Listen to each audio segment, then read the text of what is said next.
सगळं पाणी म्हणजे आपली पेज असते ती काढून घ्यायची. ताट लावून आता पूर्ण पाणी काढून घेणार आहे.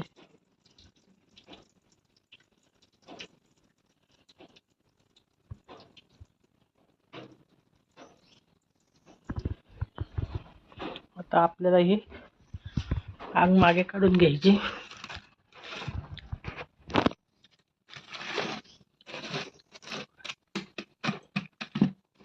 त्याच्यावर आता आपल्याला तो ठेवून द्यायचा आहे भाताचा.